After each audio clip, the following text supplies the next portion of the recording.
Hey guys, tonight we settle into a place where the wind slices across an endless white prairie, and your breath turns into small clouds before your eyes. You're standing outside a cone of buffalo hide stretched tight over tall poles, and the cold air is already biting at your cheeks. The ground crunches under your feet with a brittle frost that sounds louder than it should in the stillness. You probably won't survive this without some help. Inside, a faint orange glow wavers, promising warmth, but how can that be, in the middle of this frozen expanse? You step forward, imagining the warmth wrapping around you like a secret kept for generations. So, before you get comfortable, take a moment to like the video and subscribe, but only if you genuinely enjoy what I do here. Tell me in the comments where you are listening from and what time it is for you right now. Now, dim the lights, and let's ease into tonight's journey together. You lift the flap of the tipi and duck inside. The first thing that greets you is the smell, a mingling of smoke, earth, and the rich tang of cured hides. The air is warm, not in the way of a modern radiator's steady hum, but in waves, like the breath of some sleeping creature. The fire sits in the center, its flames low and steady, radiating a heat that feels impossibly gentle compared to the bitter cold outside. The light dances up the curved walls, making shadows sway as if the lodge itself is alive. A mainstream historical fact slips in here without you even realizing it. Plains, tribes, like the Lakota, Blackfoot, and Crow, had perfected this design over centuries, creating portable, all-season homes that could withstand both blistering summers and sub-zero winters. This wasn't accidental. It was engineering born of necessity, tested over countless migrations and storms. Your hands, still cold from outside, stretch toward the fire. You can feel the temperature gradient, your palms warming, but the top of your head staying cool under the smoke hole above. That hole, by the way, is no careless gap. It's placed with careful thought, allowing smoke to escape without bleeding away all the heat. The wind direction determines which flap is lowered, and tonight it's angled to the northwest, blocking the icy gusts you felt outside. A quirky tidbit comes to mind as you take in the scene. Some tribes used snow itself as an ally, packing drifts around the base of the tipi to block drafts. It sounds counterintuitive, using frozen water to keep warm, but the snow acted like a natural wind-proof wall, sealing in the lower warmth much like modern insulation. Historians still argue whether the Tipis shape evolved primarily for aerodynamics against wind or for ease of dismantling during migrations. You lean toward the first theory right now, watching the structure shed the prairie gusts like water off a duck's back. The people inside move slowly, speaking in low voices. One person adjusts a hide draped over the entrance, securing it tight to stop a sly breeze. Another tosses a few small sticks onto the fire, not enough to flare, just enough to feed its heart. It's not about chasing heat like we do with thermostats. It's about sustaining comfort, balancing fuel against effort, warmth against smoke. You sit cross-legged on a buffalo hide, its thickness a cushion against the frozen ground. The hide still smells faintly of the animal's life, a reminder that warmth here is not an abstract concept. It is the gift of another creature. The cold on your cheeks is already fading. You notice how your body feels heavier, as if the tension of bracing against the wind outside is melting away. The night beyond the tipi walls is vast and unbroken, but in here you are enclosed in a pocket of survival knowledge, so refined it feels like magic. The fire's light ripples over faces, showing a mix of calm, watchfulness, and unspoken trust in this structure's design. You realize that for those who grew up here, this is not just a shelter, it's a perfectly tuned machine for living, one that holds back the full force of winter with nothing but poles, hides, and human ingenuity. In the stillness, you hear the soft hiss of snowflakes brushing against the outer walls.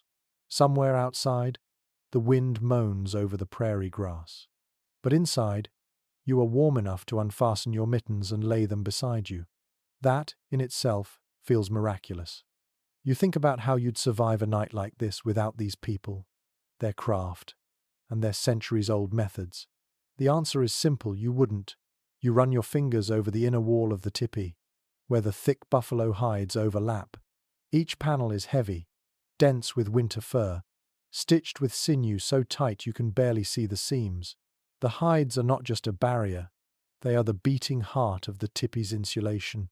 Without them, this whole place would be nothing more than a frame for the wind to mock. The texture under your hand is rough in some spots, softer in others, as though the animal's life still lingers in the grain. Buffalo were not merely food to these tribes, they were the supply store, the fabric shop, and the hardware store, all rolled into one shaggy package.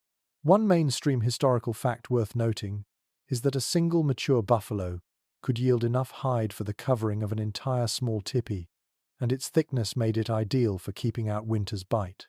In fact, winter hides, with their long fur and dense undercoat, were far superior to summer hides for this very reason.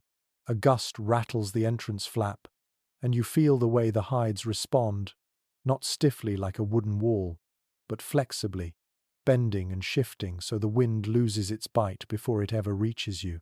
The seams overlap like shingles on a roof, channeling any moisture down and away. In deep cold, extra hides can be draped over the original cover, layering warmth much like you might pile blankets on a bed. A quirky tidbit drifts into your thoughts. Some families decorated their hides with painted symbols, not just for beauty but to tell stories or signal which family lived there. Imagine modern insulation printed with your life history, far more stylish than fiberglass batting in pink or yellow. Historians still argue whether the practice of layering hides for winter was universal among all plains tribes, or more common among those who hunted extensively in buffalo-rich regions. You tend to think it must have varied. Resources are never evenly distributed, and people adapt to what they have. Your eyes trace the way the hide covering is lashed to the poles with rawhide thongs. These thongs shrink when dried, pulling everything even tighter, like nature's version of adjustable ratchet straps. The hides themselves are smoked to make them water-resistant, a process that also discourages rot. You can smell a faint tang of that smoke when you lean close, a scent that says weatherproof, without any need for chemical sprays. Someone across the fire from you is mending a seam, the bone needle gliding through hide as if it were cloth. The stitch is so small and neat it could almost vanish. You realize the maintenance of these covers is as crucial as the initial crafting. A tear left unattended could be a frozen draft by nightfall. The warmth inside is not stifling, it's steady, even, a kind of comfort that wraps around you like a thick sweater. You start to understand that the insulation is not just about trapping heat from the fire, but about creating a stable microclimate inside, where the temperature changes slowly, giving your body a chance to adjust. Outside, you know the temperature has plummeted since sunset. The prairie doesn't mess around. Cold here is a predator, always testing the edges of your shelter for a weakness. But the hides are holding, the seams are tight, and the fire is doing its quiet work. You pull your own robe tighter and think of how different your modern life is. If you're cold, you just nudge a thermostat. Here, warmth is a relationship. You have to tend it, feed it, protect it. You glance at the hides again, appreciating not just their function but the labor behind them. The hunt, the skinning, the scraping, the curing, the sewing. It's not insulation you buy, it's insulation you earn. As you lie back against the furs, you imagine the snow piling higher outside, pressing against the lower edges of the tipi. Instead of fear, there's reassurance. Each flake adds a little more protection. Inside, the hides breathe slowly, flexing in the wind, alive in their own way. You crouch closer to the center of the tipi, the heat from the fire brushing against your cheeks like a friendly hand. The flames dance in that mesmerizing way they do when the logs have burned down to glowing coals, steady and confident rather than wild and greedy. Here, at the very heart of the space, is the key to surviving the night. The central fire pit, dug slightly into the earth, ringed with stones that hold the heat long after the flames die. You notice how everyone keeps a respectful distance, not out of fear, but because the fire's role is more than just warmth. It is the invisible anchor of the whole interior climate. A mainstream historical fact slips into your awareness. The conical shape of the tipi actually helps circulate warm air. Hot air from the fire rises, meets the sloping hides, and gently rolls back down, creating a convection effect that keeps heat moving instead of letting it drift uselessly out the top. But that smoke hole, oh, it's clever. You glance up at it now, noticing the two flaps tied to poles that can be adjusted from inside. Tonight, they're angled so that the smoke slides out with the wind rather than being pushed back down. Too wide an opening, and you'd lose your precious heat. Too small, and you'd choke on smoke. It's a delicate balance, and one you realize is constantly monitored without anyone making a fuss. A quirky tidbit you might enjoy. Some accounts suggest that children were taught early on how to read the smoke. If the column rose straight and thin, it meant the vent was just right. If it swirled or flattened, adjustments were needed. Imagine growing up with smoke as your first weather app. Historians still argue whether this central fire design was influenced by earlier housing styles from other indigenous groups, or if it was an independent innovation born solely of the plains environment. You lean toward thinking it was a bit of both after all. Ideas travel, but necessity has a way of shaping them to fit the local world. The fire itself burns clean, fueled mostly by dry wood, gathered from riverbanks or carried in from sheltered spots. You notice how small the logs are. No one is throwing giant tree trunks on here. Smaller pieces burn hotter, faster, and produce less smoke, which keeps the air clear and the warmth more even. It's almost as though the fire is breathing in sync with the people around it. At the edges of the tipi, in the shadows, you spot bundles of kindling and stacked logs ready for the next tending. You realize that the fire never gets to rest completely during these cold months. Even at night, when people are sleeping, someone will wake to feed it. The rhythm of warmth is continuous, a quiet vigil that keeps the cold from creeping in. You think about your own modern heating, set it and forget it. Here, heat is alive, requiring touch, awareness, and patience. In a way, it's a companion, and its crackle is as much a part of the night as the wind outside. A bit of smoke curls past you, carrying that earthy, almost sweet scent of burning willow. It clings faintly to your clothes and hair, the way it must cling to every hide and robe here. It's a scent that says safety, not inconvenience. You breathe it in, and it settles in your chest like reassurance. The fire's glow paints the faces around you in copper and shadow. Someone stirs a pot hung above the flames, the scent of stew mixing with the warmth, doubling the comfort in the space. You catch yourself smiling.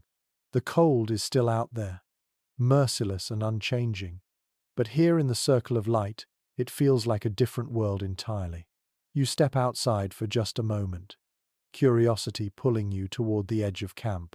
The cold hits instantly sharp, biting, the kind of cold that seems to slice through layers before you've even taken 2 breaths.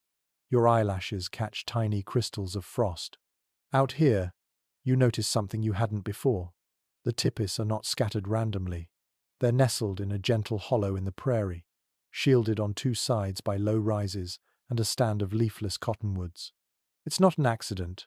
One mainstream historical fact is that many plains tribes chose their winter camp locations with an eye for wind protection, water access, and proximity to fuel. The hollow breaks the worst of the gusts, while the cottonwoods signal a nearby water source even in winter. Knowing where to find water matters. You crunch across the snow toward the outermost tipis, the wind picking up around the edges. Then it fades again as you step back into the hollow. It's like walking through an invisible wall. You realize that this placement is as much a survival tactic as the hides themselves. The tipi design works beautifully, but put it in the wrong spot, and the cold will find a way in. A quirky tidbit drifts into your thoughts. Some oral histories mention elders who could hear the wind and predict where it would strike hardest. They'd walk the land in silence before a move, then point to the exact spot for the camp.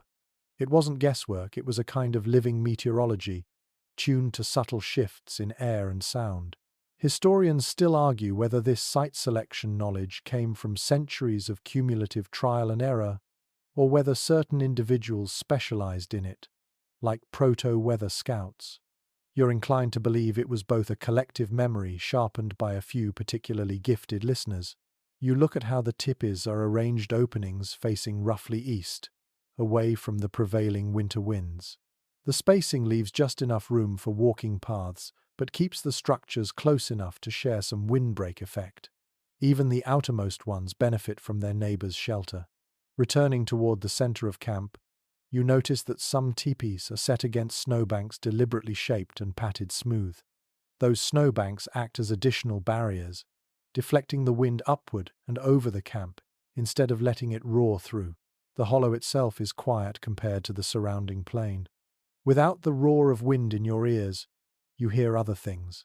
A kettle lid rattling inside a lodge, a dog shifting in the snow, distant laughter from children not yet called in for the night. It's a calmness you didn't realize was missing until you stepped out of it. Back inside, the shift is dramatic warmth, firelight, voices. You think of your own life, how often you leave climate control entirely to machines. Here, even geography is part of the heating system. The land itself is chosen to lend a hand in keeping you alive. You settle again by the fire, your cheeks tingling from the quick trip outside. Now you understand that warmth in a teepee isn't just what happens inside. It begins out there, with knowing where to stand against the wind, how to let the land do some of the work for you. You lean back onto the thick layer beneath you, realizing it's more than just a place to sit, it's the very mattress of survival. The bedding here isn't some flimsy pad. It's a deliberate construction, stacked with care. Closest to the ground is a base layer of woven mats or reed screens, keeping the hides above from direct contact with the frozen earth. On top of that rests a generous spread of buffalo and deer hides, fur side up, their softness an unexpected luxury in this stark environment. One mainstream historical fact comes to mind. Archaeological and ethnographic studies show that plains tribes often used multiple layers of bedding not only for comfort, but to create a buffer between their bodies and the conductive chill of the ground.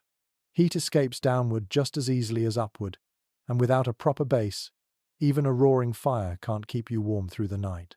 You press your palm into the hides and feel the trapped air within the fur, a natural insulation system no modern foam could match. The fur springs back when you lift your hand, ready to catch and hold more warmth. Each hide is positioned with intention, some for softness, some for sheer thickness. A quirky tidbit sneaks in. There are stories of prized winter hides, so luxurious that guests were offered them as a sign of honor, the same way you might hand someone your best blanket. Sometimes, the most decorative hides painted with patterns or adorned with beadwork were part of the bedding, both functional and a display of skill. Historians still argue whether sleeping arrangements in Tipis were standardized or varied widely between tribes and families. Was there always a specific side for elders, a corner for supplies, a spot for guests? The truth likely shifts with the storyteller, but you can see a certain rhythm to this space family gathered in arcs around the fire, bedding forming a continuous ring broken only by the doorway. As you lower yourself fully onto the bedding, you notice how the hides smell faintly of smoke and earth, a scent that seems to deepen the sense of safety. It's not the artificial fresh linen scent you might be used to, but something grounding, almost ancestral. The bedding is more than warmth. It's also a way to manage the body's relationship with the fire. Too close and you roast, too far and you freeze. The bedding ring forms a natural thermostat. Those nearest to the flames get more heat, while those farther away nestle deeper into their layers. A child stirs in their sleep nearby, pulling a fur up over their head. The firelight flickers across their bundled shape, making them look like part of the bedding itself. You smile, realizing that here warmth comes from the sum of many small efforts, the hides, the mats, the fire, the people all layered together. You shift slightly, and the furs wrap around you with a sigh. Outside, the wind can howl as it pleases. Down here, close to the ground but never touching it, you're part of a system perfected by generations who learned that in winter, the difference between living and freezing could be as thin as the layer you slept on. You pull the edge of a heavy sleeping robe over your shoulders, the weight settling around you like a protective animal. It isn't a thin cloth or some scratchy wool. This is a thick, well-tanned hide, lined with soft fur, cut in a way that wraps you from chin to ankle. The feeling is immediate. You can sense your own heat bouncing back against your skin. These robes are not an afterthought. They're the personal climate control system of the Tipis' winter nights. It's worth noting that explorers and traders in the 18th and 19th centuries often wrote about these robes with envy. They remarked on how a single buffalo hide covering, fur inward, could hold as much warmth as several layers of European blankets. This was no accident. The hides used for winter robes were carefully chosen, often from animals taken late in the season when their coats were at their thickest. The tanning process left the leather supple yet strong, allowing it to drape without stiff folds that might let cold air sneak in. You run your hand over the robe's surface. The outer leather is smooth and smoke-darkened, the inner fur deep enough to bury your fingers in. There's a faint scent of the outdoors in it, wind, grass, and the ghost of campfires past. You think of how modern sleeping bags are rated for temperature. Here, the rating is in the thickness of the fur and the skill of the tanning. One curious piece of lore says that some winter robes were so valued they were passed down through generations, mended and softened with use, until they became almost legendary within the family. Traders might offer high prices for them, but they were rarely sold. You can imagine why, on a night when the temperature drops far below freezing, giving one away could mean gambling with someone's survival. There's an ongoing discussion among anthropologists about whether these robes were primarily for sleeping or if they doubled as all-day wear in deep winter. You suspect both were true, depending on the cold and the task at hand. After all, stepping out to fetch water or check on the horses before dawn would be far more bearable if you could keep your cocoon of warmth with you. Around you, others are settling in under their own robes. A woman near the fire tucks hers under her feet, ensuring no drafts creep in from below. Across the space, a man folds his in half before wrapping it, creating a double layer over his chest and back. You see how each person has their own method, small personal rituals learned over years of cold seasons. The fire in the center is lower now, glowing more than burning, and you realize that the robe is doing most of the work. Your breath is warm against the fur near your face, and you feel a pocket of heat forming around your head and shoulders. It's a kind of microclimate, one you can carry with you when you roll over or shift position. There's a quiet to this moment, broken only by the occasional pop from the fire, or the muffled sound of snow falling against the hide walls. You feel the robe mold itself to your shape, responding to your movements as if it were alive. The heaviness is comforting. It presses away the thought of the cold outside, creating a barrier as much psychological as physical. In the corner, a child stirs, mumbling softly, and their mother leans over to pull the robe more snugly around them. The child sighs and goes still again. You're struck by how these coverings are not just tools, but part of an unspoken language of care within the Tipi. To cover someone well is to say, without words, you are safe here. The robe's weight seems to deepen your breathing, slow your thoughts, and nudge you toward the edges of sleep. The air in the Tipi is still warm enough, but you know if the fire went out, you'd still have a fighting chance against the prairie's night chill.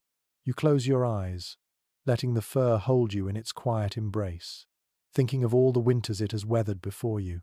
The soft crackle of wood brings you halfway out of sleep. It's not a loud sound, more like the whisper of a page turning, but in a winter Tipi, even small noises matter. Someone is up, moving carefully, tending the fire while the rest of the camp lies cocooned in robes and hides. The figure moves like a shadow, crouching near the hearth, adding just enough fuel to coax the coals back to a steady glow. Accounts from early observers often describe this nighttime duty as an unspoken rotation. No schedule pinned to a wall, no verbal announcements, just an understanding among those in the lodge that warmth is everyone's responsibility. A light sleeper might stir once or twice in the night to check the flames. Another might wake naturally when the air feels cooler and quietly rise to add kindling. You watch the fire tender place thin sticks first, letting them catch without smoke, then a thicker log to burn slowly. The trick here is balance. Too much wood, and the teepee gets smoky or uncomfortably hot. Too little, and the chill seeps in. The person's movements are practiced, almost ritualistic, shaped by years of repetition. There's an interesting note from ethnographers who recorded Tipi life in the late 19th century. Some families kept a small cache of perfectly dry wood, specifically for the midnight tending, often stored in a bundle wrapped in hide to protect it from dampness. That way, no one had to venture outside in the freezing dark to fetch more fuel.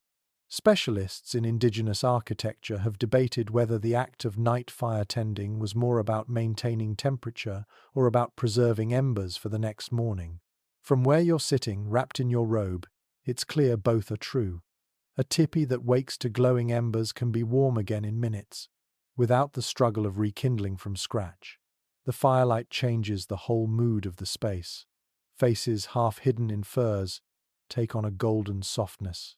Shadows move gently over the walls, their shapes lengthening and curling with the flicker of the flames.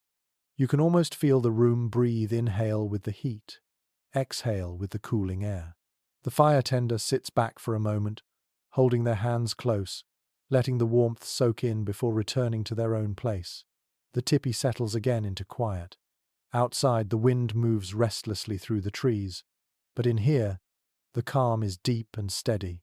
You think about how in your world, most heat comes from machines you rarely see, from systems that hum behind walls or under floors. Here, warmth is visible, audible, and responsive to touch. Keeping it alive means being part of a chain of awareness, where one person's care benefits everyone else. As you drift again towards sleep, you realize that the small act of adding a log in the middle of the night is more than just a chore. It's a silent agreement, a thread of trust that ties the people in this lodge together against the cold pressing in from all sides. And tonight, that thread is holding firm. You wake to a faint creak above your head. At first, you think it's the poles shifting in the wind, but then you notice a pair of hands reaching upward toward the top of the tipi. A young man, still wrapped in a thick winter shirt, is adjusting the smoke flaps with a long pole. His movements are slow, deliberate, the tip of the stick nudging the rope ties to change the angle of the flaps. The opening at the peak is small tonight, but not so tight that smoke hangs heavy inside. In this cold, you can't just leave it wide open, the warm air would rush out in a heartbeat. But close it too much, and the air becomes sharp with wood smoke, stinging eyes and throats. The solution lies in constant, precise adjustments. You realize this is like steering a ship through shifting winds, tiny changes that keep the whole vessel safe. Travelers in the 19th century often marveled at this skill, noting how members of the household would change the flap position several times a day, and even at night if the wind shifted. It wasn't an idle habit. It was the only way to keep the environment inside balanced between breathable and warm. There's a detail many overlook. The flap poles aren't fixed. They're long, flexible, and light enough to be moved from the inside without dismantling anything. In the dark of night, a person could shift them by touch alone, guided only by the feel of the wind pushing against the hide. It's a kind of weather sense you don't pick up overnight. It's learned, passed down, and practiced until it becomes instinct. Some historians have debated whether every tipi dweller knew how to manage the flaps, or if certain family members specialized in it. Watching now, you suspect everyone learned the basics, but those with sharper instincts became the unofficial flap masters. The way this young man works, you can tell he's done it hundreds of times.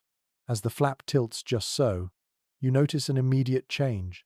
The air near your face feels warmer, the smoke column rising straighter before slipping away into the night.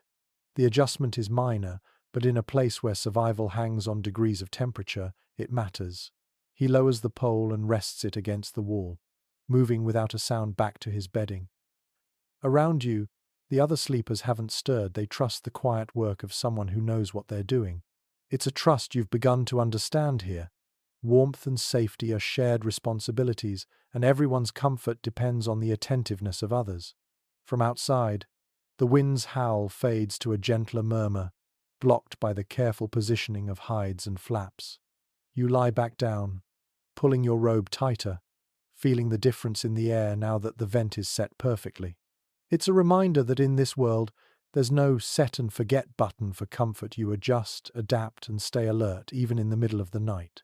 The fire, now burning low, casts a faint amber light on the hide walls, and a thin stream of smoke flows up and out as cleanly as if it were following a drawn line.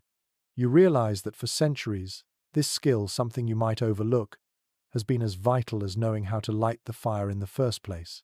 It's not a decoration, not a minor convenience. It's survival, disguised as a small, graceful gesture toward the ceiling. When you shift your position on the bedding, your palm brushes something solid tucked just beneath the hides. Curious, you lift a corner and discover a smooth, dark stone still radiating a gentle heat. It's not hot enough to burn, but it's noticeably warmer than the air around it. Someone must have placed it there earlier, fresh from the fire, to give off warmth through the night. The practice is older than the tipi itself. Plains families, especially during the harshest months, would heat stones in the fire pit until they held the heat deep in their cores. Then, using tongs or folded hides, they'd carry them to where people would sleep. Sometimes they'd tuck them under layers of bedding. Other times they'd set them in shallow pits near where feet would rest. The heat would seep out slowly, taking the edge off the night chill and keeping muscles from stiffening in the cold. This method works because certain types of stone like basalt or granite hold heat for hours once warmed through. Field stones gathered from riverbeds or sunny ridges made excellent candidates. You run your fingertips over the surface, noting how the warmth feels different from that of the fire, steadier, less intense, and with no smoke to irritate the lungs. There's a story told among some elders about children curling themselves around these stones like small animals, the stones wrapped in scraps of fur to prevent burns. In the morning, the stones would be cold again, ready to be returned to the fire for reheating. You imagine the quiet routine, warming them at sunset, placing them carefully, then retrieving them at dawn for another day's cycle. Some archaeologists have pointed out the difficulty in tracing this practice in the historical record. Stones leave little behind once they're just stones again, and the act of using them was so everyday that it rarely made it into written accounts by outsiders. Yet, for those who lived through countless winters here, the habit was as essential as keeping the fire lit. You replace the hide and feel the stone's heat reach back into your hands, a comfort so small and humble it's almost invisible. But in the unforgiving cold, invisible comforts can mean the difference between rest and waking every hour shivering. The fire, in the center of the teepee, still glows softly, but you realize that its warmth doesn't quite reach every corner equally. These heated stones bridge the gap, creating little islands of comfort away from the flames. The air may cool by the walls, but the ground beneath you holds a quiet reservoir of heat. You glance across the lodge and spot another stone, wrapped loosely in a piece of tanned leather, resting near a sleeping child's knees. The parent closest to them stirs, checking the position with a practiced hand before pulling the covering snug again. It's an instinctive gesture, done without opening their eyes fully, as natural as tucking a quilt tighter in a modern bedroom. The thought settles in. Here, technology doesn't have to mean machines and wires. It can be as simple as knowing which stones will hold the day's fire into the small hours of the morning, or how to place them so they warm without scorching, or when to swap them out. Knowledge passed through generations can be as efficient as any modern gadget, especially when every piece of it comes from the land itself. You close your eyes again, feeling the faint thrum of stored heat seeping into your bones. The wind outside may scrape along the plains with icy claws, but here, warmth has found another way to endure quietly, steadily, under the weight of hides and the rhythm of centuries-old habits. When you settle back under your robe, you notice something about the way people are sleeping around you. It isn't scattered or haphazard, there's a pattern, almost like petals circling a flower. The fire in the center is the heart, and the sleepers are arranged in arcs radiating outward, their feet generally pointing toward the flames and their heads toward the teepee walls. This arrangement does more than make sense for space. By lying relatively close to one another, bodies share heat in subtle, invisible ways. You might not feel it instantly, but the combined warmth of several people in proximity creates a microclimate that softens the bite of the air, especially during the long hours between midnight and dawn. Historical accounts from traders and explorers sometimes noted this practice, though they often misunderstood it as simply crowding for lack of room. In truth, it was strategic spacing close enough to benefit from each other's heat, but far enough not to disrupt sleep. In severe cold, the gaps would shrink even further, with children placed between adults and elders kept in the warmest spots. You glance across the circle and see a pair of siblings sharing the same fur robe, their heads tucked under like two birds in a nest. Near them, an older man shifts slightly, pulling his coverings tighter, and the person beside him adjusts two small, unconscious movements that keep the circle intact. No one speaks, but the warmth moves between them all the same. There's a cultural layer here that outsiders often missed. Sleeping close isn't just about temperature, it's about trust. Sharing warmth means sharing vulnerability, and in a world without locks or walls, the people beside you in the night are also the ones you rely on most during the day. That silent bond is as protective as the hides above your head. Some anthropologists have raised questions about whether certain positions in the sleeping circle were reserved. Did leaders or hunters sleep closer to the fire, while others stayed near the outer edges? Evidence suggests it varied by tribe and circumstance, but there's little doubt that the placement of each person was considered with care. It wasn't a random sprawl, it was a living plan, adaptable to the night's cold and the household's needs. You adjust your own position slightly, feeling the shift in temperature as you edge nearer to another sleeper. It's subtle but real, the air is less sharp, your robe feels cozier, and your breathing deepens almost immediately. There's something profoundly human in this shared warmth, a reminder that long before central heating, survival depended on closeness. In the flicker of the firelight, you catch the gleam of eyes half open across from you. The person blinks slowly, then closes them again, their breathing evening out. It's a rhythm you start to notice all around, a collective tide of slow inhales and exhales, sinking without anyone trying. The Tipi hums with that quiet life, a shared pulse under the sound of the wind outside. It makes you think about modern life, where the idea of sleeping so close to others feels foreign or even uncomfortable. Here, it's second nature. Privacy bends to practicality, and comfort grows from connection rather than distance. You realize that in this space, the warmth in the air isn't just from the fire or the hides, it's from the people themselves, each one a small, steady hearth in the cold prairie night. By the time morning light begins to seep through the hide walls, you're starting to notice a difference in the tipi's covering. The hides feel denser, almost heavier, than the ones you saw during the summer months. When you run your hand along the inside, you can feel the thickness of the winter pelt's longer fur on the outside, with a deep undercoat that traps pockets of air. Travel journals from the fur trade era often described how tribes swapped tipi coverings seasonally. In warmer months, they used hides that had been scraped thin, sometimes even partially hairless, allowing for more ventilation. But when the cold season arrived, the summer skins were taken down, stored, and replaced with thick winter hides. This wasn't just a luxury, it was an essential adjustment, like changing the tires on a wagon before traveling into deep snow. The process of switching covers wasn't as simple as lifting one set off and tossing another on. Families would check every seam, every lash point, and sometimes even add extra reinforcement where the wind was likely to press hardest. Some hides would be doubled at the lower edge, where cold air tried most to creep in. The labor was considerable, but skipping it could mean the difference between a tolerable night and frostbite. There's a detail here you can't miss. The hides are not just heavier, they're also treated differently for winter. A smoke curing process deepens their resistance to moisture and helps prevent stiffening in freezing weather.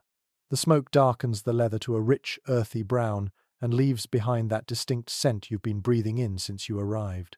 Anthropologists who've studied these coverings often remark that the winter hides were sometimes so thick that a single panel might take 2 or 3 people to lift into place. Watching the way they're lashed to the poles, you can see why it takes alignment, patience, and strength to get each section hung perfectly without sagging or leaving gaps. A story shared by elders describes how children would help during this seasonal change, holding rawhide thongs in their small hands or standing on tiptoe to pass tools upward.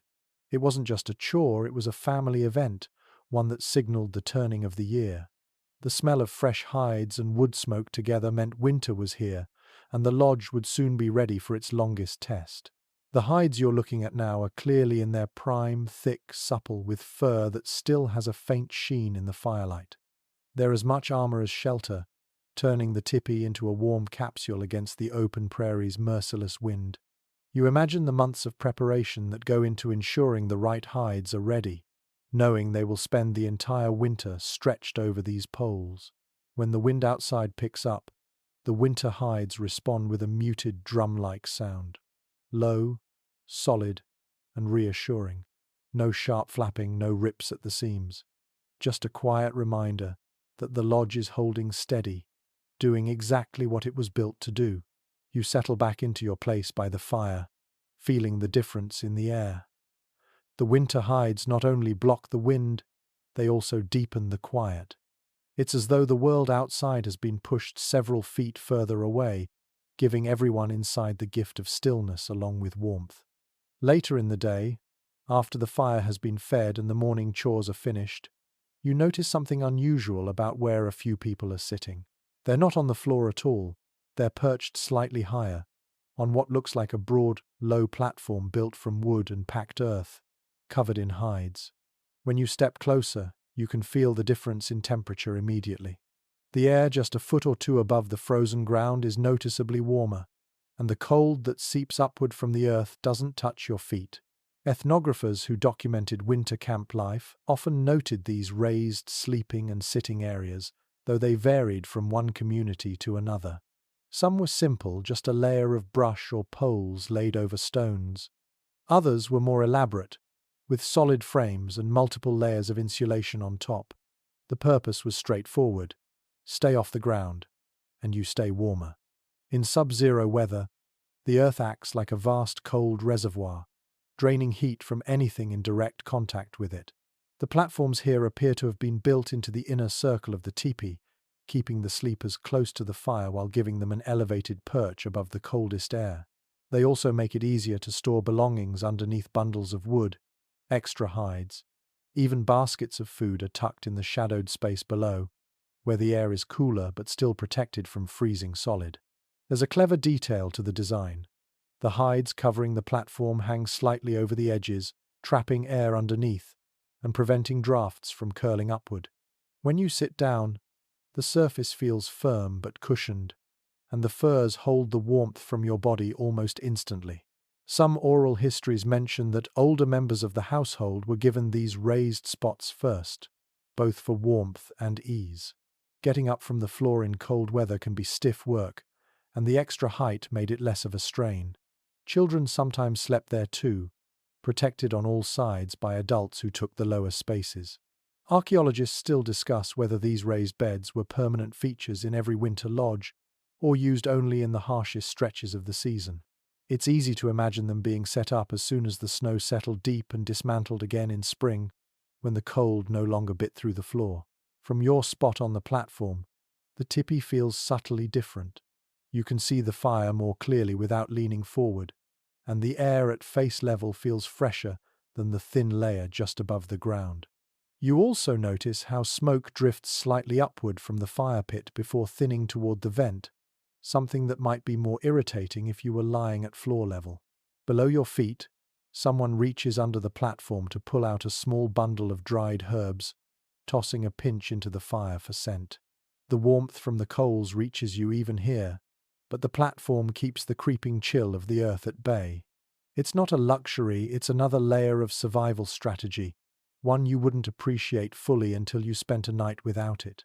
As the day dims toward evening, you slide back onto the hides and stretch out.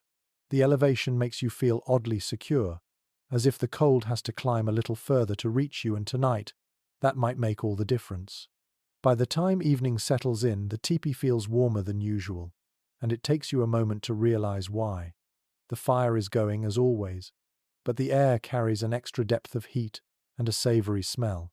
Someone is cooking, and the warmth from the meal preparation has spread to every corner of the lodge. It's no coincidence. In winter, cooking was often timed to double as a heating boost. When a pot of stew or roasted meat sat over the central fire, the flames burned hotter and longer, and the heat radiated out to warm not only the food but everyone gathered inside. The moisture from simmering ingredients even softened the air, easing the dryness that comes with cold weather. You watch as a woman stirs a large pot suspended from a tripod above the flames. Steam curls upward, carrying the scent of bison meat, wild onions, and a hint of dried berries. Each time she leans in to check the pot, the fire responds with a brighter glow, throwing more warmth into the tipi. The space becomes a cocoon, warm, fragrant, and alive with quiet movement. Travelers' journals from centuries past sometimes remarked on how these cooking sessions seemed to pull the household together. People would gather closer to the fire, sharing conversation while waiting for the food, each body adding to the collective warmth. The act of eating was more than nourishment. It was an integral part of keeping the lodge heated during the coldest hours. Some researchers have debated whether cooking during the coldest part of the night was intentional for warmth or simply a matter of necessity. From the way the air feels right now, you'd guess both reasons played a part. Food warms the stomach, the fire warms the skin, and the togetherness warms the mind. The pot's surface ripples as it boils, and a ladle dips in to fill a wooden bowl. The steam is thick enough to blur the firelight for a moment before it dissipates. When you take a sip, the heat rushes through you in a way that blankets never could, spreading from your chest to your fingertips. You can feel it in your face, too, the same flush you get from sitting too close to a fireplace. In the quiet between conversations, you notice how the cooking fire behaves differently than a low, overnight burn. It's brighter, snapping occasionally, sending out more radiant heat. Even those on the outer edge of the teepee are shifting their robes aside a little, letting the air reach them directly. Once the meal is done, the pot is moved off to the side, and the fire is allowed to sink back into a steadier, smaller flame. But the lodge stays warm longer than usual, the stones around the hearth still holding the extra heat from the evening's cooking. It's an elegant example of efficiency, two essential needs met at once, with no extra fuel wasted. As you wrap yourself in your robe again, the lingering aroma of the stew mixes with the steady warmth, and you realize that tonight's comfort didn't come from the fire alone. It came from the act of sharing food, from the heat of the pot and the closeness of people, all woven together into a single, sustaining memory. Later that night, you feel a shift in weight at your feet. It's subtle at first, a slight pressure, then the unmistakable warmth of something alive curling into place.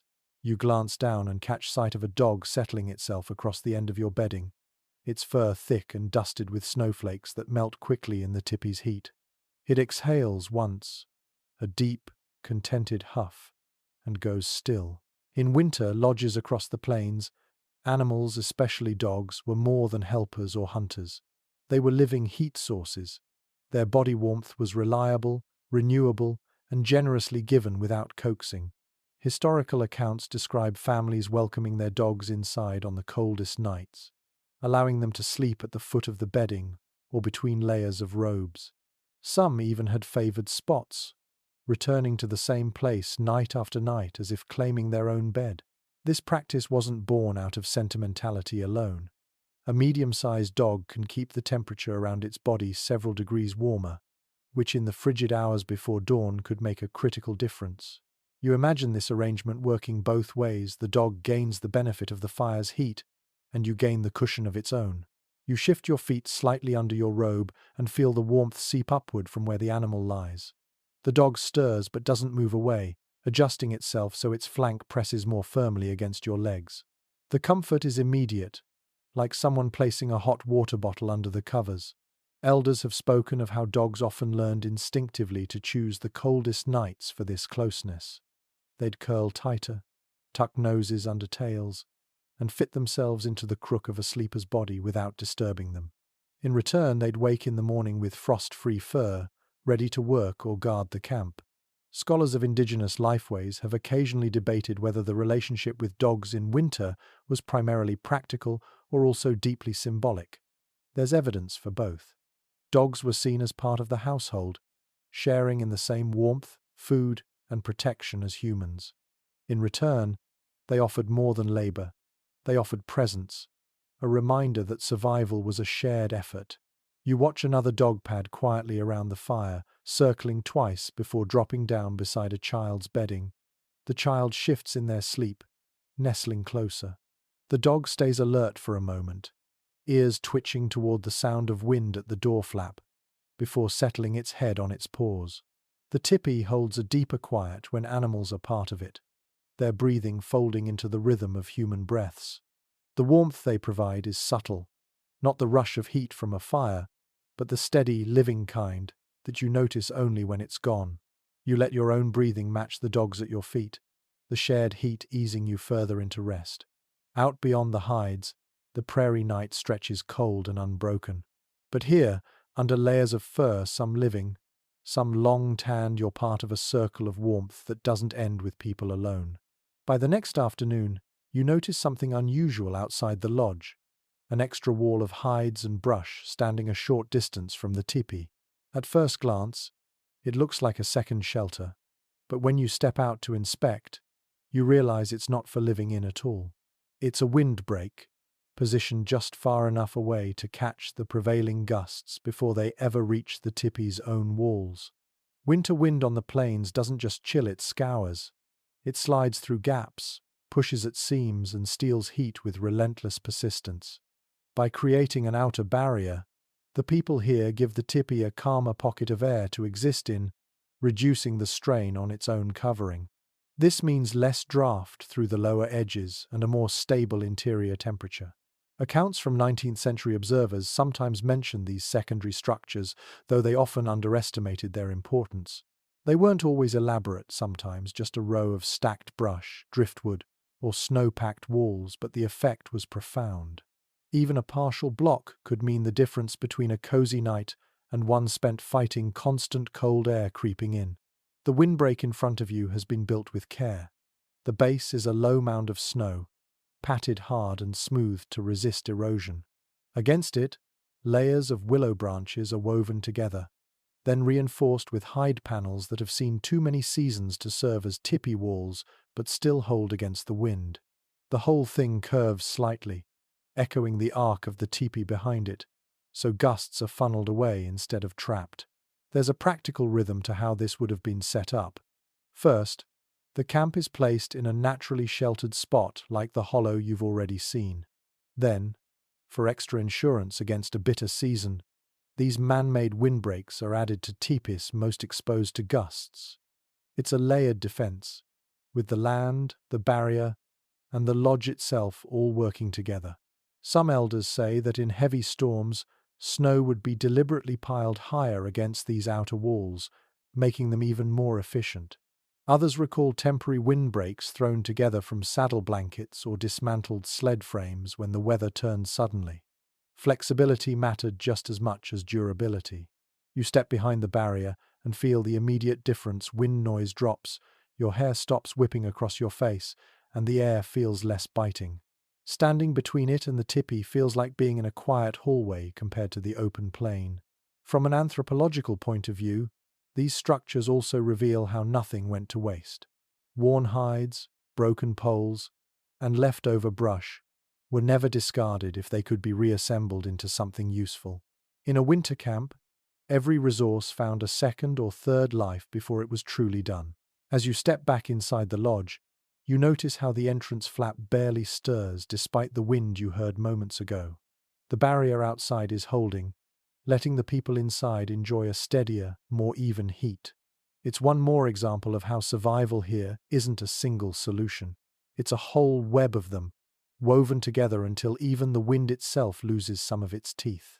That night, as the fire settles into a low glow, you notice no one is in a hurry to strip down for bed.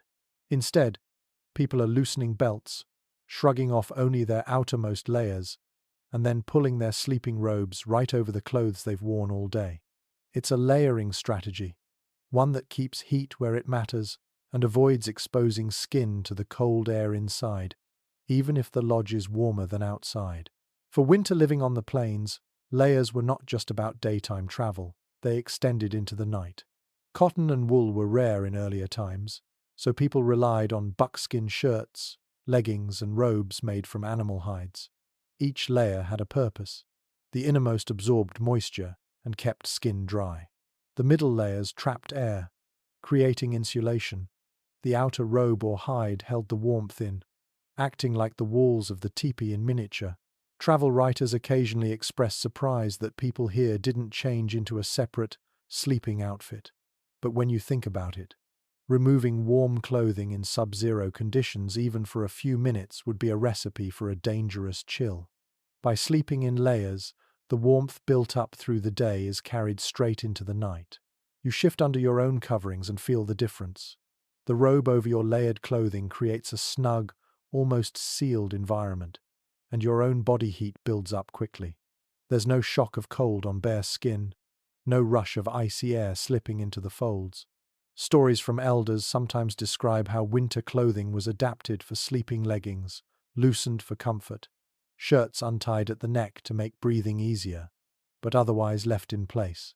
This way, if someone needed to step outside in the middle of the night, whether to fetch water, check the animals, or tend the fire, they could do it without a frantic scramble to get dressed. Anthropologists have noted that this habit also extended the life of sleeping robes. With an insulating layer between skin and fur, less body oil transferred to the hides, keeping them softer and less prone to stiffening over time. You watch as others in the lodge settle in. One man wraps his head and neck with a spare scarf before lying down, while a woman near the wall adjusts her leggings so the fur lining faces inward. The children are already bundled, their faces barely peeking out from the folds. No one is shivering, and no one seems to think about the cold outside. It's simply not invited in. The fire pops softly, and the air in the tipi is comfortable enough that you could almost forget it's winter until a gust outside rattles the hides, a reminder of the world beyond. You pull your layers a little tighter, knowing that even if the fire dims before morning, the warmth you've built will stay with you. In this place, clothing isn't just what you wear, it's part of the architecture of survival. Before dawn, you notice a faint orange halo glowing under the embers. The fire seems almost asleep, yet it's alive enough to catch with just a little coaxing. A man rises quietly, crouches beside the hearth, and brushes away a thin layer of ash, revealing the heart of the heat coals banked carefully the night before. This is not a chance occurrence. Banking the fire is a practiced skill, part of the nightly rhythm in a winter tipi. Instead of letting the flames burn out completely, the fuel is allowed to collapse into glowing embers, which are then covered with ash to slow their oxygen intake. This blanket of ash works like an insulator, holding heat deep inside without letting it escape too quickly. The result is a bed of coals that can last for hours without attention. Ethnographic notes from the early 20th century describe how this practice saved enormous amounts of time and effort.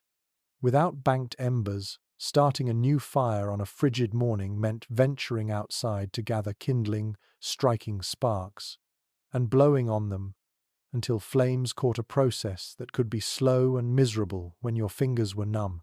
With banked coals, you simply uncovered them, fed them small twigs, and within minutes the lodge was warm again. The man at the hearth works with minimal movement. He stirs the embers just enough to let them breathe, then lays a few sticks across them. The wood catches with a small hiss, and in moments, the tipi begins to fill with a new, gentle heat. The rest of the sleepers remain undisturbed. The process is quiet, almost invisible. Some elders recall teaching children how to bank a fire as soon as they were trusted with tending it, stressing the importance of not smothering the embers entirely. Too much ash, and they'd go cold. Too little, and they'd flare up during the night, wasting fuel and creating excess smoke. Archaeologists examining old campfire sites have found ash deposits that suggest this same technique was used for centuries. It's one of those understated technologies, no tools beyond a stick and a steady hand, yet it kept countless winter mornings from starting in the freezing dark. As the fire grows, The Tipi's walls take on a warmer hue, and the air shifts from cool to comfortably mild. You feel the change from where you're lying, a slow creep of warmth along your robe and into your bones. By the time the rest of the household stirs, the lodge will already be welcoming, the night's cold held at the door. It strikes you that banking the fire is less about convenience and more about continuity. The flame you see now is a direct descendant of last night's flame, a chain of heat stretching back night after night, as long as the camp has stood here. In a place where survival is a balance between vigilance and rest, that unbroken line of warmth is as reassuring as any wall or roof. As the sun edges higher over the horizon, you hear talk in the lodge about the coming days. The wind has shifted, carrying a sharper edge, and people are already thinking about whether to move camp. It's not a casual conversation on the plains. The decision to relocate in winter could mean the difference between steady comfort and a battle with the elements. The seasonal movement of camp was a finely tuned pattern.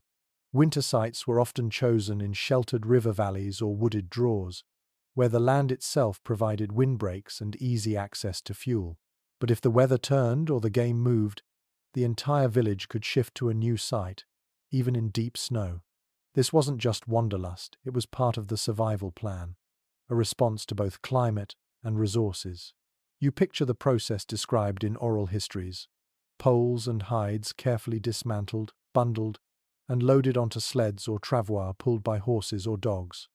The fire's embers would be saved, carried in a covered container so that the next camp's hearth could be lit from the same flame. People would leave at first light and arrive before dusk, giving just enough time to repitch the lodges before the cold clamped down again. The route wasn't chosen at random. Scouts would go ahead, reading the snow for drifts, checking for frozen waterways that could be crossed, and listening to the wind's voice in the trees. A shift of just a few miles could make an enormous difference in how much the wind punished the camp at night. Some historians point out that these moves weren't always about escaping bad weather. Sometimes they were to position the camp closer to herds, water, or trading partners. But whatever the reason, the result was the same. A teepee placed in a better spot was easier to heat and easier to keep warm through the night.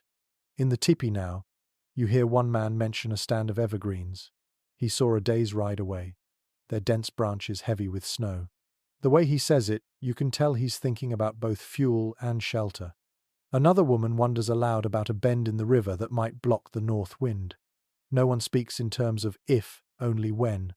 The move will happen. The question is timing. You realize that mobility is part of the architecture of warmth here.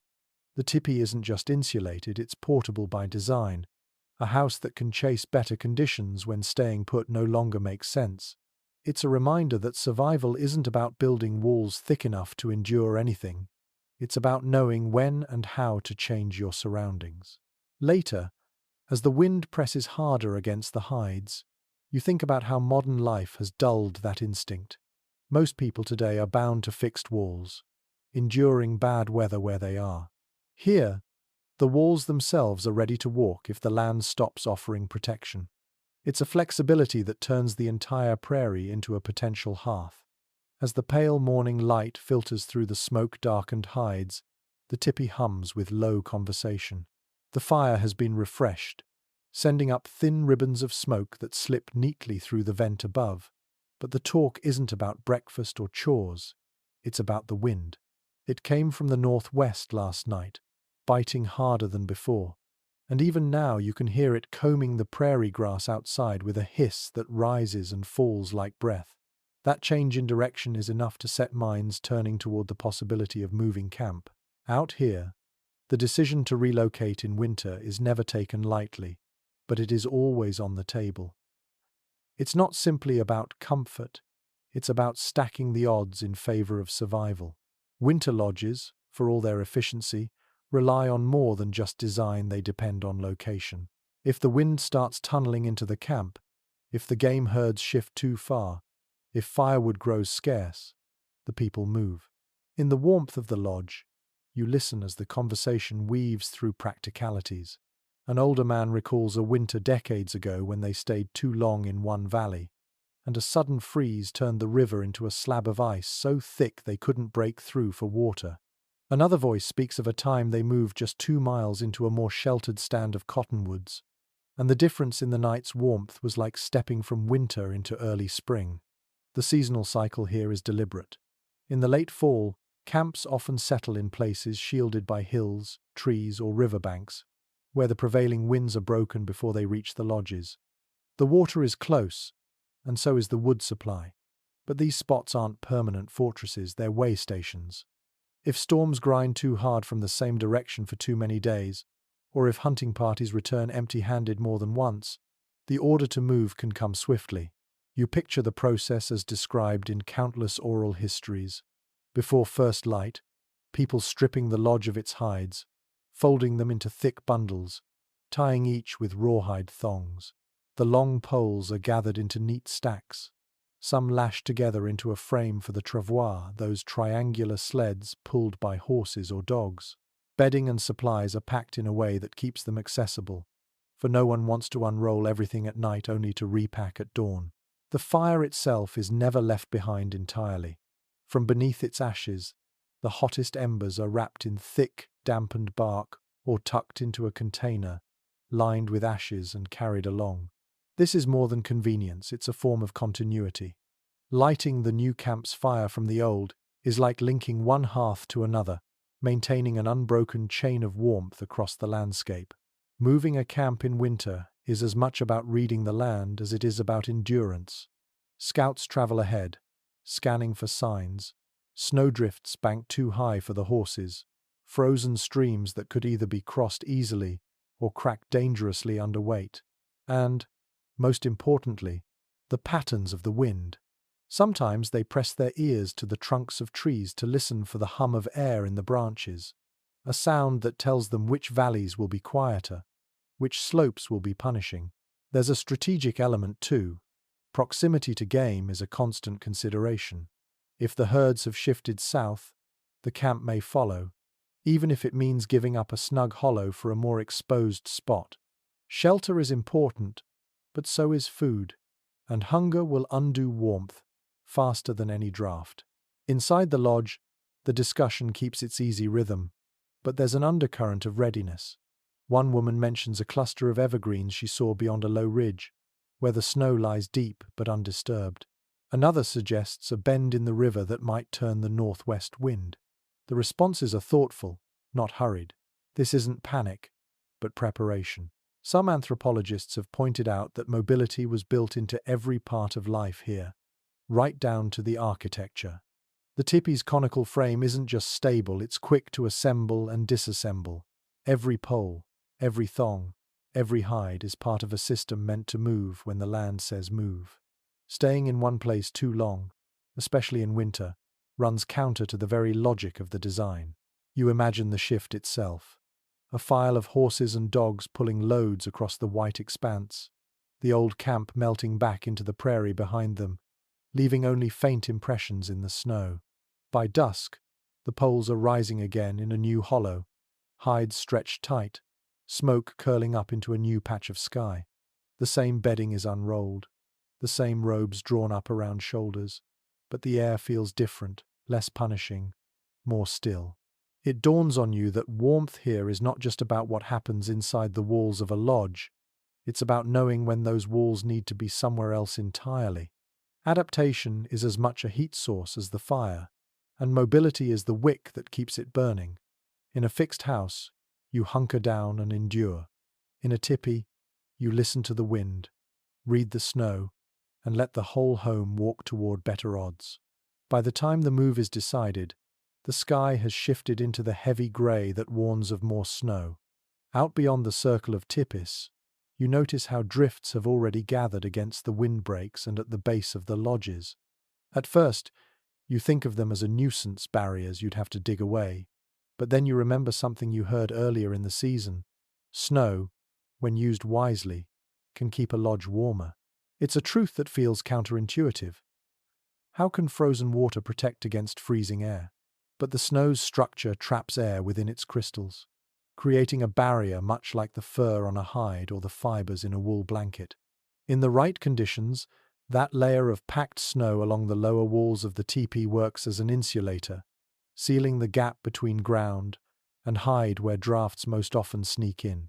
You watch as a pair of young men step outside with wooden shovels, pushing snow toward the base of a neighboring lodge. They pack it firmly, walking in circles to stomp it down, and smooth the surface so the wind will slide past instead of tearing pieces loose. The work is rhythmic, almost meditative, and the difference it will make inside is immediate. Travelers who visited winter camps in the 1802 sometimes mentioned this practice, though a few misunderstood it as simple tidiness or an effort to anchor the lodge in storms. In reality, it was both functional and adaptable. If the weather warmed unexpectedly, the snow could be scraped away to let the tipi breathe again. If the temperature dropped, more could be added until the lower wall was encased like the foundation of a snow fort. One elder once explained that snow was the winter's gift to the builder, free, abundant, and perfectly suited to the task. When fresh snow fell, children were sometimes sent to gather clean drifts for filling small gaps, turning the chore into a game. The base of the tipi would soon look as if it had grown out of the ground itself, white merging into tan hide. There's also a certain quietness that comes with snow-packed walls. You've already felt how the hides muffle the outside world, but with snow against them, the effect deepens. The sharp whine of the wind dulls to a muted hum, and even footsteps outside sound more distant. It creates a sense of stillness that's as much psychological comfort as it is physical protection. Archaeologists studying old winter sites have found traces of this technique in the form of soil discoloration and packed earth patterns where snow once sat, preserving outlines of lodges long after the season ended. That kind of evidence speaks to how widespread and long-standing the practice was across the plains. As you duck back into the lodge, you feel the difference almost instantly. The air near the floor is calmer, no small eddies of cold sliding in under the hides. The fire's warmth lingers longer between tending, and even your feet seem less eager to burrow deeper under the robes. The snow outside will keep falling through the night, layering itself over the work that's just been done. By morning, the base of the tipi will be buried deeper, the seal even stronger. In most places, a heavy snow is something to endure. Here, it becomes part of the architecture, another wall in the defense against the endless cold. That evening, after the snowbank has been smoothed and the fire tended, you notice a different kind of warmth settling in, not just the physical kind, but something you can feel in the way people speak to each other, the way laughter rolls quietly around the circle. It's a reminder that survival here is never only about materials and techniques. It's also about spirit, about keeping the mind steady and the heart light when the cold presses hardest. Storytelling begins without ceremony. Someone clears their throat, shifts on their bedding, and starts weaving a tale, part history, part humor, part gentle lesson. The children lean forward, their faces lit orange by the fire, while the adults smile in the shadows. The story drifts between real events and the kind of exaggerations that make the room stir with laughter. A hunter's horse suddenly becomes faster than the wind. A snowstorm grows so huge it swallows the moon whole. Early ethnographers sometimes noted this evening ritual, though they often treated it as entertainment rather than the essential tool it was.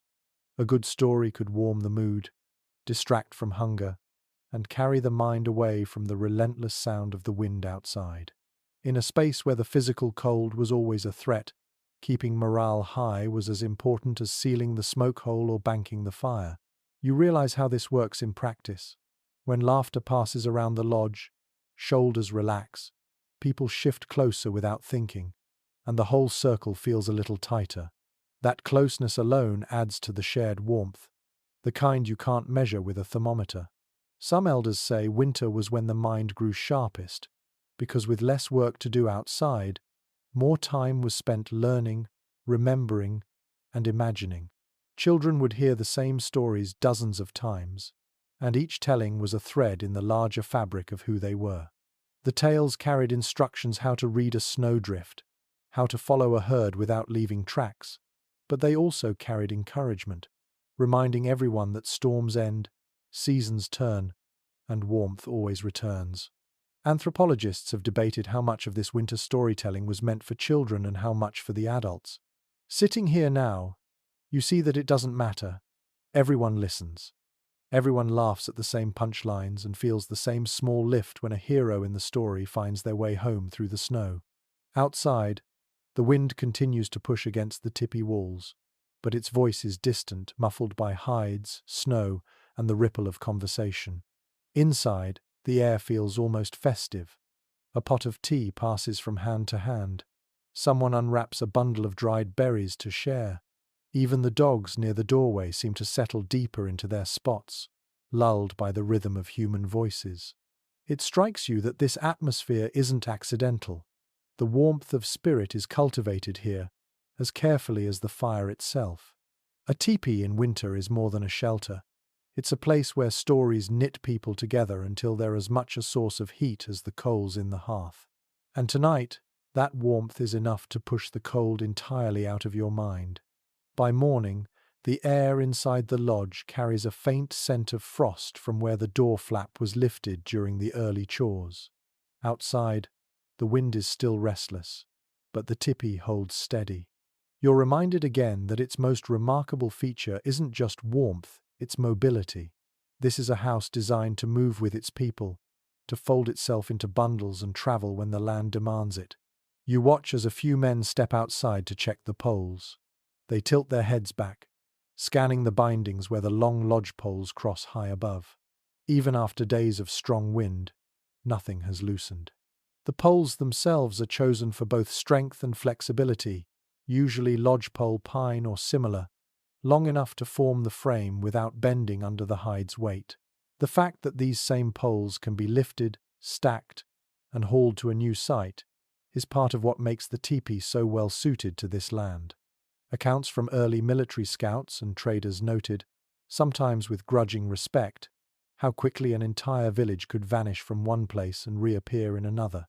They described watching as a camp of dozens of tipis came down in less than an hour, each reduced to neat bundles lashed to dogs or horses. The design wasn't an afterthought, it was part of the living strategy that made survival possible. In the deep cold, portability becomes more than convenience. If firewood grows scarce, or the snow drifts high enough to block paths, or the herds move, the teepee's strength lies in its readiness to go.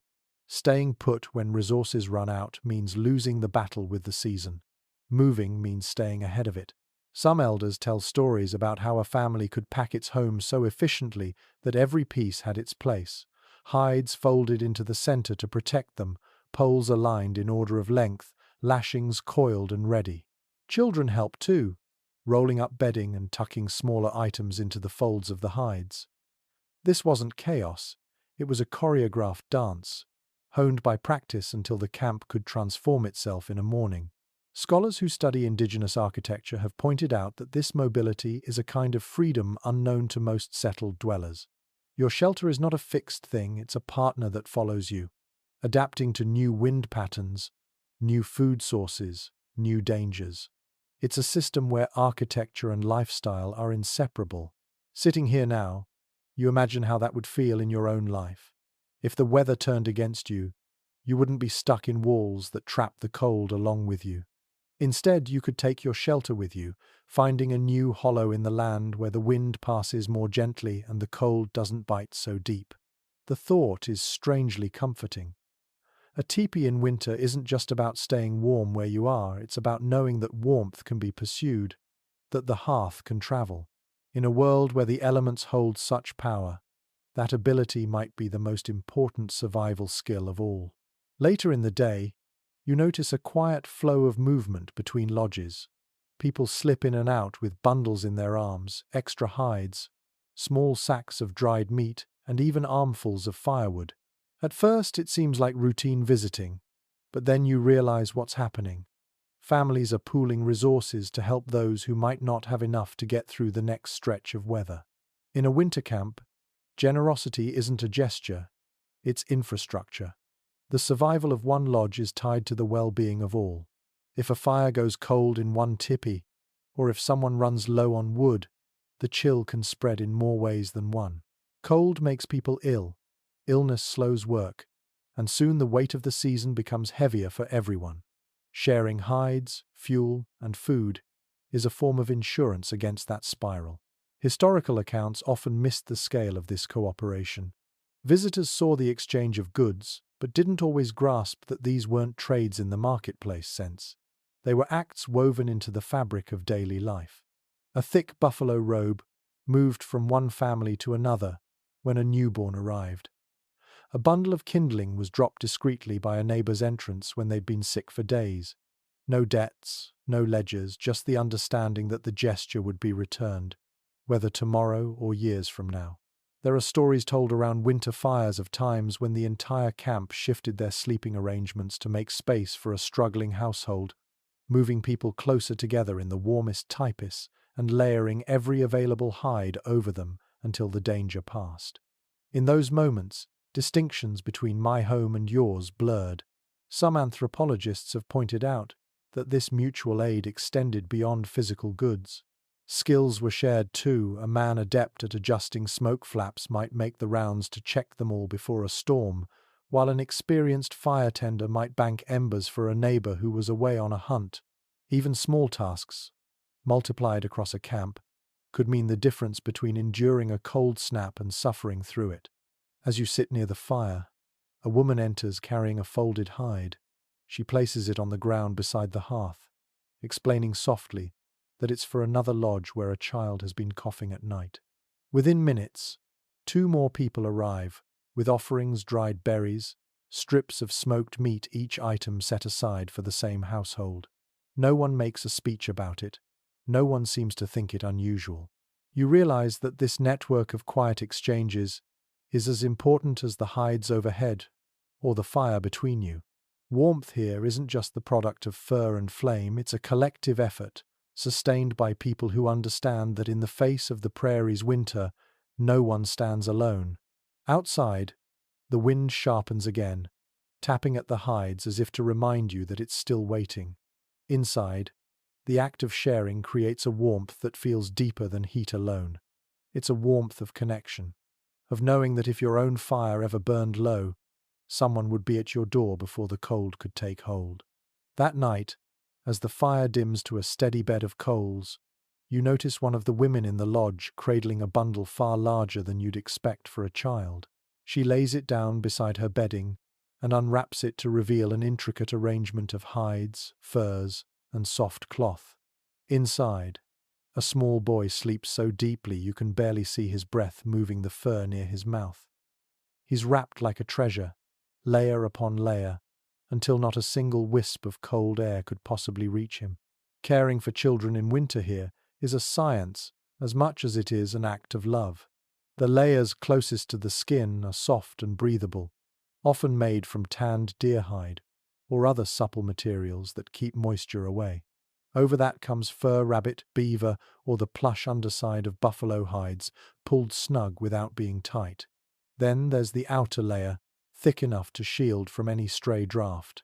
The whole bundle is light enough to lift, but heavy enough to hold the day's warmth well into the night. Observers in the 1800 occasionally mentioned seeing children so well wrapped they resembled small parcels, carried from one lodge to another without ever being exposed to the air. They didn't always realize how deliberate every fold and tie was. The wrapping isn't simply about heat, it's about keeping the child's temperature steady, avoiding the dangerous fluctuations that make little bodies more vulnerable to illness. You watch as the woman tucks a strip of fur gently around the boy's head, leaving his face uncovered so the air he breathes stays fresh. The rest of his body is encased in a cocoon so warm that, even without the central fire, he'd be safe for hours. Beside him, another child sleeps under a shared robe with an older sibling, the 2 of them pressed close enough that their breathing seems to match. Some elders recall that during especially bitter nights, children might be placed in the very center of the lodge, closest to the fire's residual heat, with adults forming a living wall around them. Others describe special child-sized robes, so perfectly fitted that they were handed down through generations and still carried the faint smoke scent of decades past. Anthropologists have discussed whether these careful wrappings were more effective than cradling children directly against the body for warmth. The truth is, both methods were used bundling for long, steady sleep and body contact for quick warming if a child came in from the cold. The two worked together, just as every other survival method here fits into a wider pattern. As the firelight flickers, you notice how the woman checks the boy's wrapping without waking him, running her hand lightly over the outer layer to ensure no gaps have opened. It's a silent skill, the kind passed down not by instruction manuals but by years of watching, helping, and eventually doing. Outside, the wind combs through the snowbanks, but here in the lodge, the boy sleeps on, safe in his layered world. You realize that in this place, warmth for the youngest isn't left to chance. It's crafted with the same care given to the tipi's walls, the fire's coals, and the hands that keep both alive. By midday, the lodge fills with the smell of something rich and heavy fat sizzling in a pot over the fire. At first, you think it's just another meal being prepared, but then you hear someone mention how important this kind of food is in the cold months. Out here, the diet shifts with the season, and in winter, meals are built not just for taste but to feed the body's internal furnace. High-fat, high-protein foods become the fuel that keeps people warm long after the fire dies down. Buffalo meat, marrow from split bones, rendered fat mixed with dried berries into pemmican, these are staples. They're dense with energy, slow to digest, and perfect for sustaining body heat through long, freezing nights. Even the hot broth that accompanies meals is more than comfort. It replenishes fluids lost to the dry winter air and warms from the inside out. Early explorers often remarked on the amount of fat eaten during winter in the plains, sometimes with surprise, but they didn't always understand the science behind it. A body burning calories to maintain warmth needs far more fuel than in summer, and fat is the most efficient source. Eating lean meat alone for too long in extreme cold could actually make a person weaker, a truth well understood here long before anyone wrote it in a journal. You watch as the cook spoons a ladle of thick stew into a wooden bowl, chunks of meat glistening in a rich surface sheen. She passes it to an elder, who blows on it once before taking a slow sip. Across the fire, a younger man works a knife into a length of marrow bone, tapping it lightly until the center slides free into his hand. He drops it into the pot, where it melts into the broth, adding both flavor and the vital fat the meal needs. There are small rituals around these foods, too. In some households, the first marrow is offered to children or elders. In others, the cook saves a particular piece for the person who hunted the animal. It's nourishment wrapped in gratitude, a reminder of the chain of effort that brought it to the fire. Some scholars have debated whether the high-fat diet was strictly about survival, or if it was also tied to taste and tradition. But sitting here, warmed not only by the fire but by the richness of the stew in your belly, it's clear those distinctions don't matter much. The food is doing its job, and in a place where the cold never truly rests, that's what counts. After you finish eating, the warmth lingers, not just in your stomach but in your fingers and toes.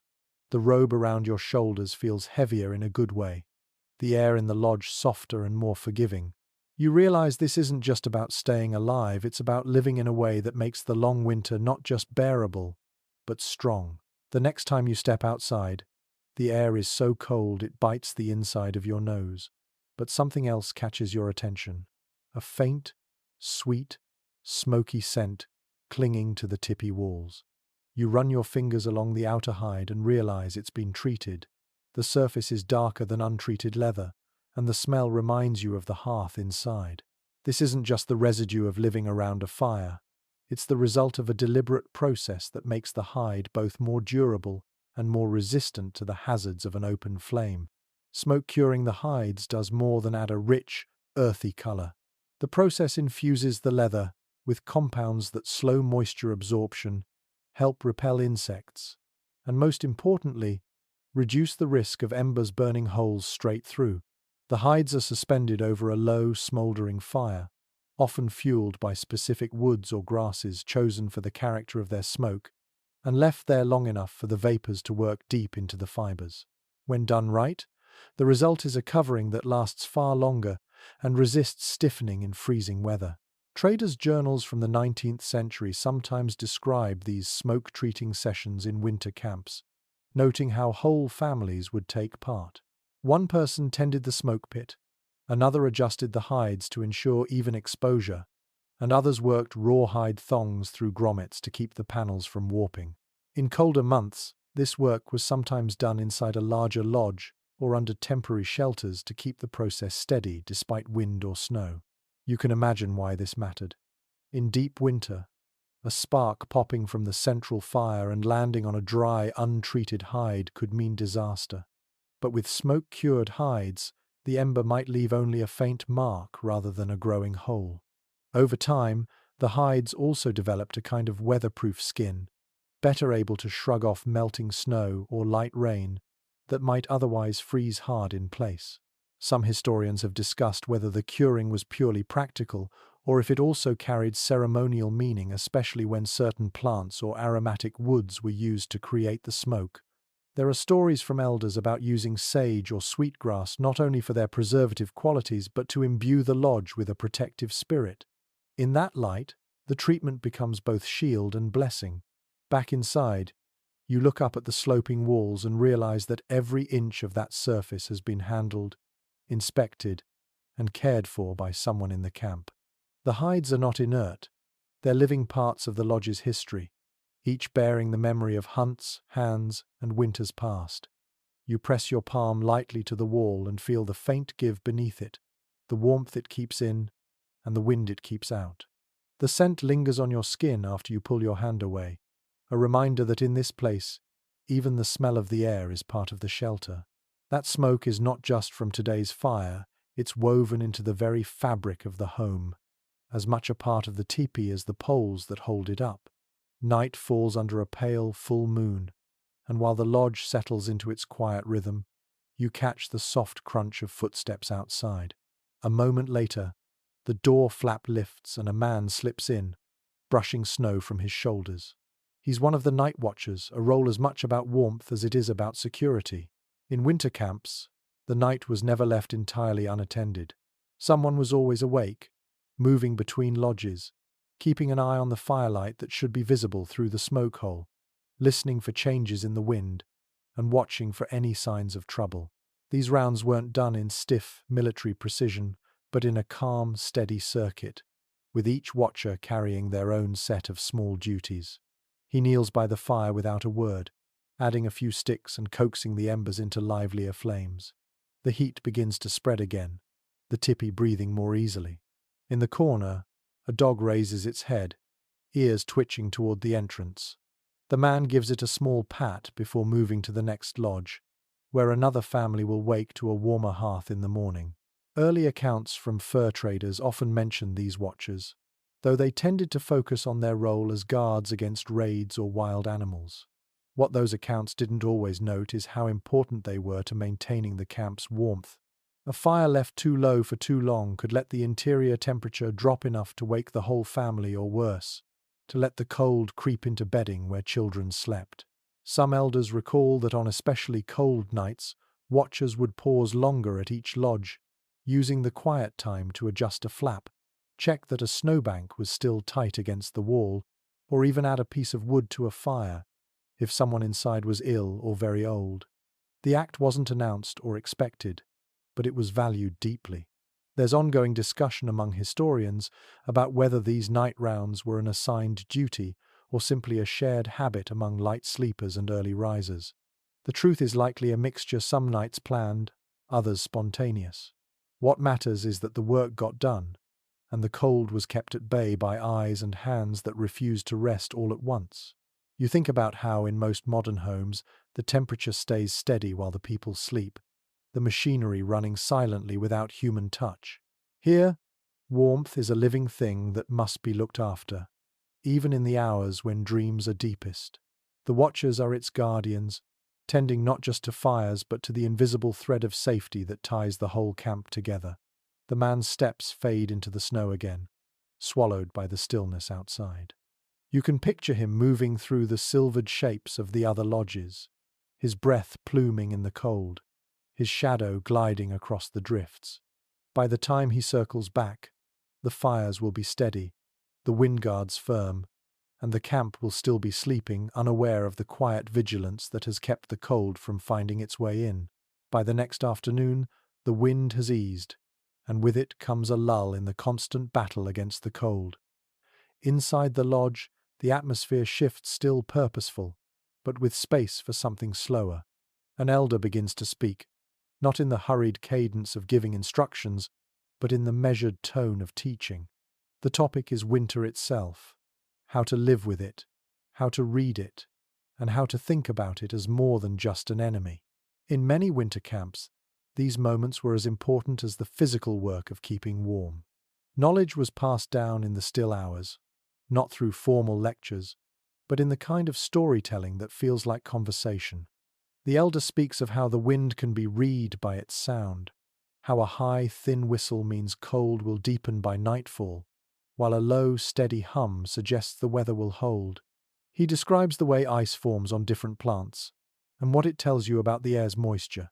Accounts from early missionaries and explorers often mention these lessons in passing, but they rarely caught the depth behind them. To outsiders, they were curiosities. To the people here, they were essential tools for survival mental warmth, to match the physical kind. You listen as the elder recalls a winter when the snow came early and stayed deep. Families survived not just because their tipis were tight and their fires steady, but because they knew when to hunt, when to stay sheltered, and when to move. He speaks of listening to the sound of distant herds moving across frozen ground, of watching the way ravens traveled on the wind to find food, of marking how frost clung to the hides of horses in the morning. Each detail is a thread, and together they weave a net that catches signs of what's to come. Some anthropologists debate whether these teachings were considered formal instruction or simply part of everyday conversation. Sitting here, it's clear there's no sharp line. The wisdom is layered into the rhythm of life, repeated until it's remembered not just by the mind, but by the hands and eyes that use it. The younger listeners lean in, asking questions about snowpack and whether certain birds still appear before storms. The elder answers patiently, sometimes with a wry smile, sometimes with the long pause of someone who wants the questioner to work it out for themselves. The fire crackles between sentences, a soft counterpoint to the lesson. In the stillness, you realize that part of what keeps people warm here is this readiness of mind. When you can read the signs, you can prepare, seal the hides tighter, gather more wood, pack food closer to the hearth. The warmth you feel at night starts in these daylight hours, in the ability to anticipate the cold before it comes. Outside, the light is already starting to fade, the pale sky turning toward the muted pink of winter dusk. Inside, the lesson ends not with ceremony, but with someone ladling out a pot of hot broth and passing it to the elder. The knowledge has been shared, the fire still burns, and for another night, both body and mind are well fed. As dusk deepens, a ripple of movement passes through the lodge. It's subtle at first, someone adjusts their bedding, another shifts the fire's wood, but soon you realize everyone is preparing for a sudden drop in temperature. No one says, "It's getting colder." They simply know. A faint change in the wind's pitch outside, the way the fire's smoke drifts lower before finding the vent, these are signals read instantly, prompting a quiet choreography of adjustments. First come the flaps. Two people rise, poles in hand, and tweak the smoke hole coverings so they angle more tightly against the breeze. Another adds a strip of hide along the bottom edge of the door flap, tucking it so no air can sneak in. Around the base of the lodge, a child packs a little extra snow into a spot where it's thinned, smoothing it with mittened hands before ducking back inside. Historical accounts sometimes describe these moments as tightening the lodge, though the term barely captures the variety of actions involved. Depending on the tribe, season, and conditions, it might mean adding extra robes to the walls, shifting the bedding circle closer to the fire, or even placing heated stones back under the hides before sleep. It's an instinctive, communal response. Everyone moves without needing to be told. One woman takes a heavy buffalo robe from a peg and drapes it over the shoulders of the elder nearest the wall. A man unrolls a narrow strip of hide and lays it over the ground gap between two bedding areas, blocking the cold air that had been curling up from beneath. In the corner, someone wraps their hands around a warmed stone, testing its heat before slipping it under a child's feet. Some researchers have debated whether these rapid adjustments were more about comfort or about preventing hypothermia. But here, the distinction doesn't seem to matter. The point is that no one waits for the cold to settle in before acting. The second the air changes, the lodge changes with it. You notice how quiet it all is. There's no flurry, no panic, just a steady rhythm of small actions. The fire grows a little brighter, the hides grow a little tighter, and the bedding feels a little heavier. The cumulative effect is dramatic. Within minutes, the air inside has stopped cooling and begun holding steady again. It strikes you that this is a form of resilience built into the daily fabric of life here. The cold may try to creep in at any time, but it's met by a kind of collective vigilance, honed by countless winters. Everyone's comfort depends on everyone's awareness. By the time the moon is high outside, the Tipi is once again its own contained world. The wind prowls and pushes at the walls, but nothing inside stirs except the steady, slow breathing of people who know they have done what's needed. Warmth here isn't a static condition, it's a living thing, adjusted and readjusted until it holds fast through the night. The blizzard arrives without warning in the early hours, not with a slow build, but as if the whole prairie suddenly decided to exhale ice. The wind slams against the teepee walls hard enough to make the poles hum, and the hide covering shudders in its lashings. Snow is everywhere at once, swirling through the smoke hole when the gusts shift, pressing in against the base, even slipping in through the smallest gaps at the door flap. Inside, no one panics. Movements are quick, but practiced. The fire is fed until the flames stand taller, their light sharp against the walls. Extra hides come down from their pegs and are doubled over the most exposed sections of the lodge. Bedding is pulled inward, tightening the sleeping circle, so everybody's warmth overlaps with the next. A heated stone is passed from hand to hand before being buried in the thick pile of furs at the center, where the youngest children lie. Accounts from winter camps describe blizzards as tests not only of the lodge's design, but of the people's coordination. The teepee's shape naturally deflects much of the wind, but in storms like this, the true strength lies in how quickly it can be fortified. Every person has a role, one to hold the door flap tight, one to keep the fire breathing without letting smoke fill the space, another to watch the lashings in case a pole needs tightening. Elders tell stories of blizzards that lasted days, when the fire never went out and every scrap of fuel was rationed to last as long as the storm. During those times, snow sometimes piled so high against the walls that the lodge was half buried, the snow itself becoming part of the insulation. The danger wasn't just the cold, it was the weight of the snow and the possibility of running out of dry wood before the skies cleared. In this moment, you can feel the storm's power in your bones. The wind howls in a dozen tones, each a different pitch depending on how it hits the lodge. It's a constant reminder that beyond these walls, the temperature is low enough to freeze exposed skin in minutes. But inside, the fire's heat presses against your face, and the air smells of wood smoke and leather, grounding you in the safety of the space. Some anthropologists argue over whether these emergency measures tightening the lodge, adding layers, sharing heat were ever temporary or simply intensified versions of everyday winter habits. Watching them now, you see there's truth in both ideas.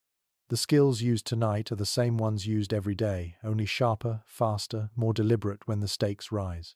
Hours pass in the muffled glow of firelight and snow-muted sound. The storm still rages, but the lodge is holding. Even the dogs are calm, curled against the bedding, as if they trust the people to keep the warmth alive.